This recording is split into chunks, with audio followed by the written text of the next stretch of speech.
মাশাআল্লাহ মাশাআল্লাহ, সবাই দেখতেই পাচ্ছেন যে আমার বাজিঘরের বাচ্চাগুলো ফুটে গেছে।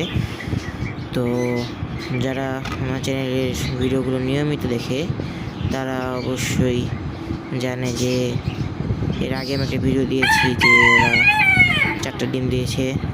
এরপর আরেকটা ভিডিও দিয়েছি যে 4টার মধ্যে থেকে একটা বাচ্চা অলরেডি ফুটে গেছে। তো ফাইনালি আলহামদুলিল্লাহ আজ সবগুলো বাচ্চাই ফুটে গেছে। তো সবগুলো তো না, অবশ্যই 4টার মধ্যে থেকে 3টা বাচ্চা ফুটেছে। 8টা ডিম সম্ভবত নষ্ট হওয়ার কারণে ওরা খেয়ে ফেলেছে, অথবা এরকম একটা কিছুই হবে। যাই হোক, সবাই বাচ্চাগুলোর জন্য দোয়া করবেন যেন এরা ঠিকঠাক মতো বড় হয়। আর আমি চেষ্টা করব যে এদেরকে নিয়ে সামনে আরও আপডেট ভিডিও দেওয়ার, যে এদেরকে কী খাবার দিতে হয়, কীভাবে কেয়ারিং করতে হয়। ইনশাআল্লাহ এগুলো নিয়ে সামনে আরও ভিডিও আসবে। তো সবাই ভালো থাকবেন। আল্লাহ হাফেজ।